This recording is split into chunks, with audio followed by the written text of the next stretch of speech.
سرکار کائنات صلی اللہ تعالیٰ علیہ وبارک وسلم نے ارشاد فرمایا کہ جس وقت صبح دن دا آغاز ہوتا ہے دو فرشتے آسمانہ تو زمین تے تشریف لے کے آتے ہیں۔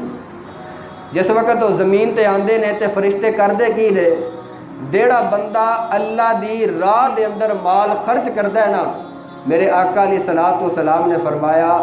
او اللہ دی بارگاہ وچ دعا کردے نے، مولا جیڑا تو مال عطا کیتا، تیرے عطا کردہ مال وچوں تیرے بندیاں دے اتے ترس کھاندے ہویا تیرے بندیاں دی ضرورت نو پورا کیتا ہے، تیری راہ دے اندر مال خرچ کیتا ہے، یا رب العالمین اس دے مال دے اندر مزید برکت فرما دے۔ فرمایا جڑا دوسرا فرشتہ ہوندا ہے،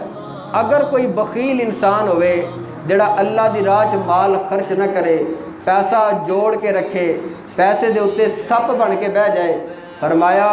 اللہ دی راہ دے اندر خرچ نہ کرے، نہ زکوٰۃ دے نہ عشر دے نہ غربا مساکین دے اندر خرچ کرے، پھر او فرشتہ اللہ دی بارگاہ دے اندر دعا کردا ہے، یا اللہ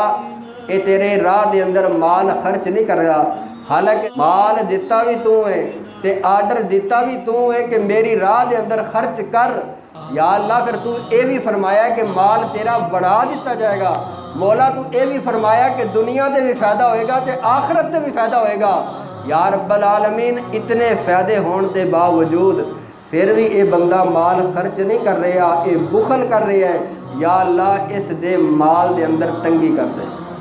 آقا دا فرمان ہوئے تے اس دے اندر کوئی شبہ نہیں رہندا، میرے آقا نے فرمایا جڑا سخی ہوئے ان دے مال دی برکت دی دعا کر دے نے، اور جڑا بخیل ہوئے ان دے مال دی تنگی ہون دی دعا کر دے نے۔